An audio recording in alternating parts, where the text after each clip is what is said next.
爱神之心，即便你已经是神，也 События финала разворачиваются крайне трагично. Погибло столько важных персонажей, которые были с нами почти с самого начала аниме. Эту серию можно считать самой печальной, эмоциональной и трагической. Погиб титулованный Ядовитый, пожертвовав своей жизнью, чтобы остановить армию нежити. А титулованные Меч и Кости спасали Тансана и приняли на себя атаку Бибидун. Все они погибли героически, но в оригинале их смерти вызывают настоящие слезы. В серии все происходит слишком быстро. Самое значимое и веховое событие – это, конечно, смерть Тансана. В новелле эта глава называется «Смерть морского бога». Когда Бибидун успешно приняла наследие Ракшасы, она неожиданно появилась позади Тансана и пронзила его грудь косой Ракшасы. Кажется немного странно, что Тансан с его скоростью, ментальной силой и духовным восприятием не смог заметить эту атаку. В оригинале он успел сразиться с богинями, серьезно ранил Тенринсюэ, был сам ранен Бибидун, а лишь потом она использовала когти Ракшасы, чтобы вырвать сердце из груди Тансана.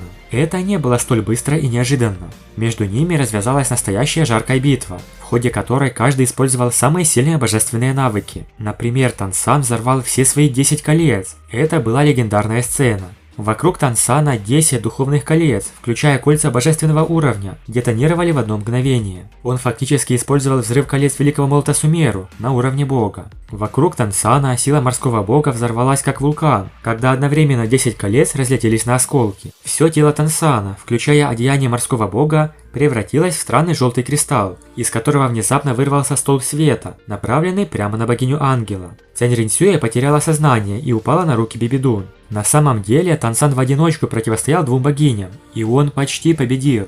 Бибидун признала, что у Тансана был шанс убить их обоих в это время, но все сложилось иначе. В критической ситуации титулованные Меч и Кости вступили в схватку с богинями. Танхао также спешил на помощь своему сыну. Когда коса Ракшасы пронзила грудь Тансана, звук оружия, скребущий доспехи морского бога, заставил всех содрогнуться. Танхао спешил, яростно прыгая с вершины перевала Дзялин. В воздухе он выбросил свой молот чистого неба. 9 колец разлетелись вдребезги, и вся их энергия взорвалась одной этой атакой прямо в Бибидун. Великий мастер вскрикнул, у него не было возможности помочь Тансану. Его руки крепко сжимали зубчатые стены, пока его ногти не начали трескаться и кровоточить. У всех друзей, родных и близких Тансана было эмоциональное перенапряжение, потому что из груди Тансана торчала коса Ракшасы, и он пытался вытащить ее.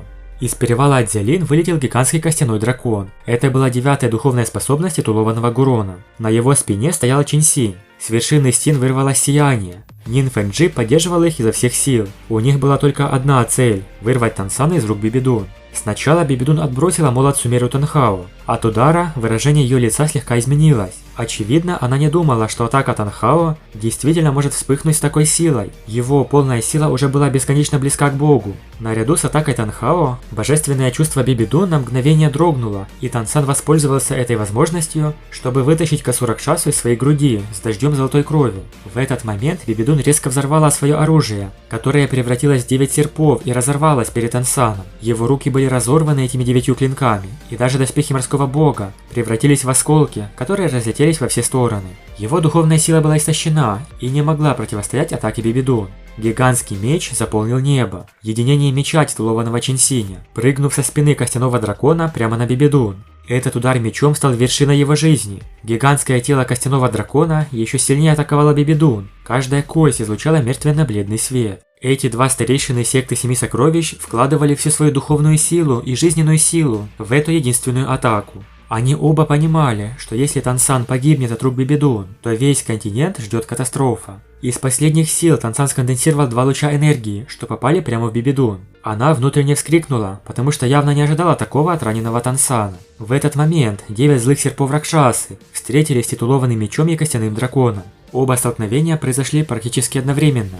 Бесчисленные бледные кости разлетелись в воздухе, и меч, который был с Чинсинем всю его жизнь, мгновенно сломался. 2 легендарных титулованных за секунду несчастно умерли в воздухе. Это была разница в силе между людьми и богами.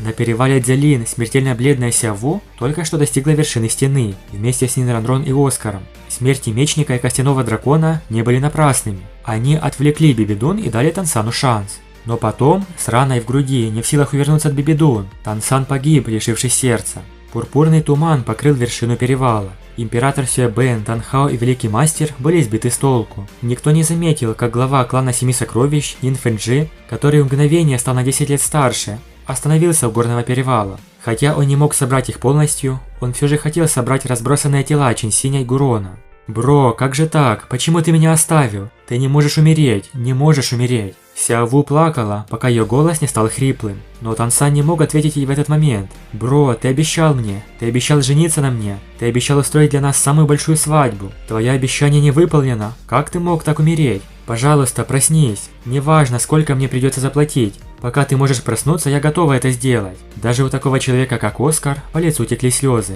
Да, как-никак, в оригинале эти события еще более эмоциональные. Теперь мы ждем воскрешения Тансана.